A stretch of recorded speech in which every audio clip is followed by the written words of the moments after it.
Now, one country which does is the US.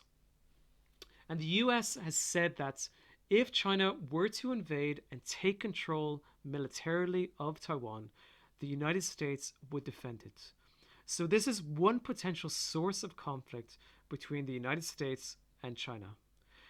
The US has, though, said that if Taiwan unilaterally declares independence, it will not come to the defense of Taiwan.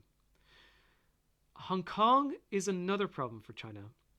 Unlike Taiwan, Hong Kong is part of China's territory. It is part of China. Since 1997, Hong Kong has existed in a one country, two systems kind of system of government. Hong Kong has greater political liberty, it has greater democracy than the one party state in China does. But in 20 years' time, uh, this one country, two systems system will end. Hong Kong will be integrated into the Chinese political system, and this is a fear for a lot of people who live in China, or sorry, in Hong Kong. So we can see here there have been mass protests against a recent extradition law that the Chinese governments pressured the Hong Kong governments to pass. The extradition law basically said that if somebody commits a crime in Hong Kong, they can be extradited to China. Many Chinese people are fearful that the Chinese governments will use this as a way of arresting political dissidents who are critical of the Chinese Communist Party. Now, why is there separatist tendencies in China's periphery? So, as we said, there's a lack of a common identity with the Han Chinese. Um, so, in Tibet, there is a Tibetan nationalism, which is Buddhist. In Xinjiang, there is the population identify more as Turkish, and they have a Muslim identity, which is not consistent with the Han identity. There's also fears of authoritarianism of Chinese rule. So in Taiwan and Hong Kong, these countries are used to greater democracy in their countries, and they fear Chinese interference and a deterioration of democracy within these provinces. Now, in Xinjiang, Xinjiang is very concerning because basically China has set up education camps in Xinjiang as a result of some terrorist attacks within the region and within China itself. This region seeks, there are separatists within this region which are using violent methods to advance their agenda. In response to insecurity in this region, China has set up education camps where up to 2 million people have been sent into these camps. They've just disappeared and they've been exposed to Chinese propaganda. And this is a serious human rights concern that is happening in the region. President Xi Jinping has said anyone attempting to split China in any part of the country will end in crushed bodies and shattered bones. So the Chinese government is being very aggressive in ensuring that the country's territorial integrity is not threatened and weakened. Now, speaking about Tibet, why is Tibet so important to China? Well, one of the reasons is because China, or this area, Tibet, which was independence before 1950, uh, is the source of China's water. The three main rivers that feed into China come from Tibet.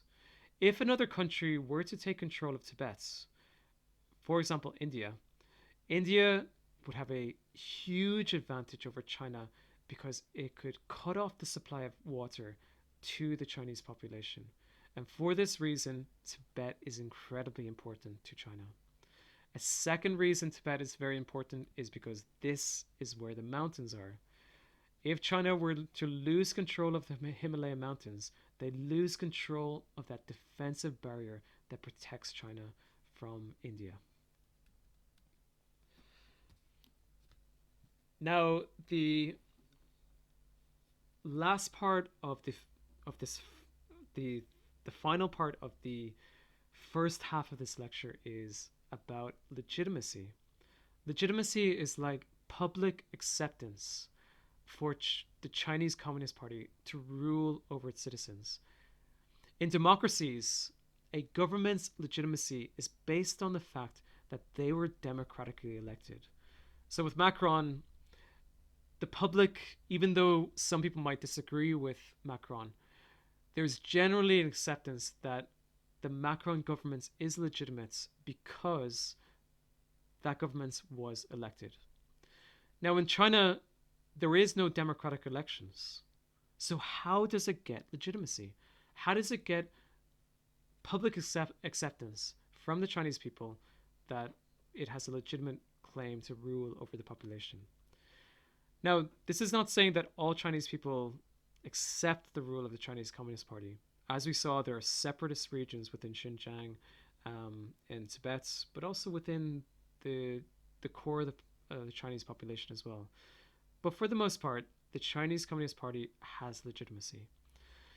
One of the areas is because China has grown economically in a way that is unprecedented. The CCP, so the Chinese Communist Party, has governed over an economy which has grown by 10% on average since 1978. So hundreds of millions of people within China have been lifted out of poverty. And as long as the economy keeps growing, there is a sense that the Chinese Communist Party will continue to gain legitimacy. The problem that they face, and one of the central concerns the Chinese Communist Party have, is what happens when the Chinese economy stops growing, and when people start losing their jobs and security, will they challenge the governments? A second source of legitimacy is that the Communist Party has governed over a country which is being restored as a great world power.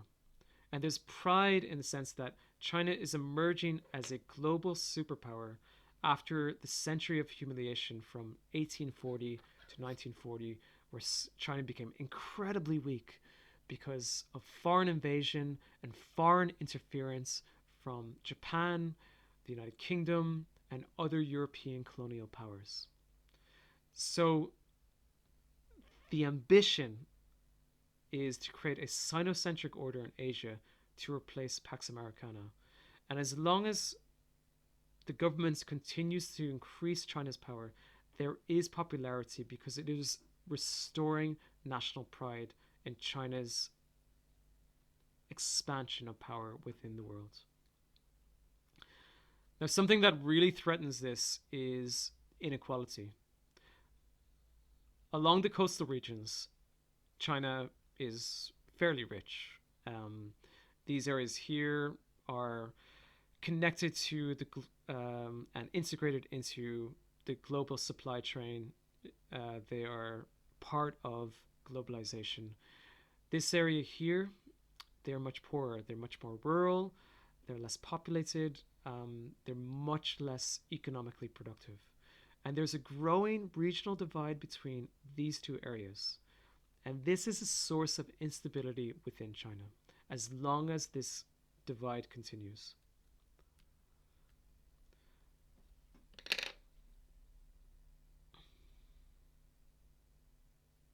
Okay, China's regional challenges. When we speak about China's foreign policy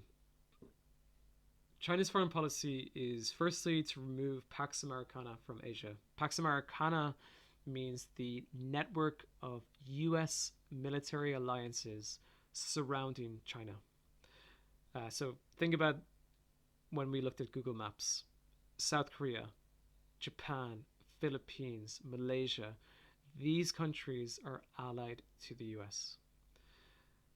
This is a threat to China, and China wants to replace these network of alliances with creating a Sinocentric order in Asia. So China dominates Asia in trade and security.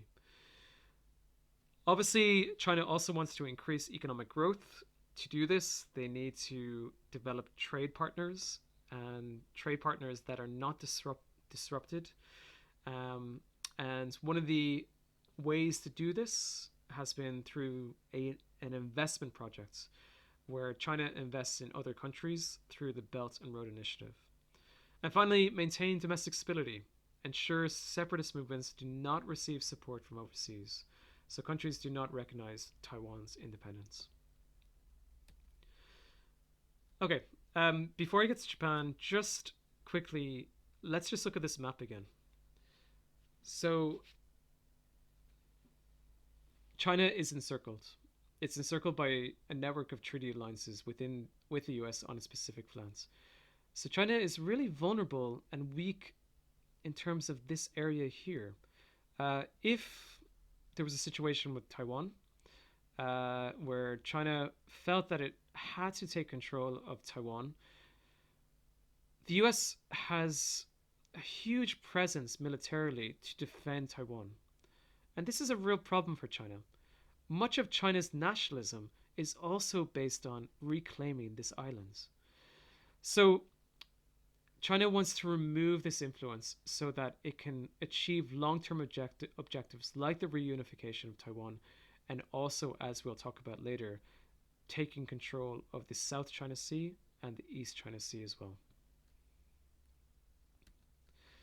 So, one thing we should speak about is Japanese tensions with China. Japan and China do not have normal relations. They actually have very tense and problematic relations. The source of these tensions is history. Specifically, World War II. Japanese committed many atrocities against China during World War II. One of the most famous was the Nanjing Massacre. China seeks a full apology for these crimes, but Japan, due to its own nationalist considerations, are very unwilling and reluctant to do so. Furthermore, there is a problem with that China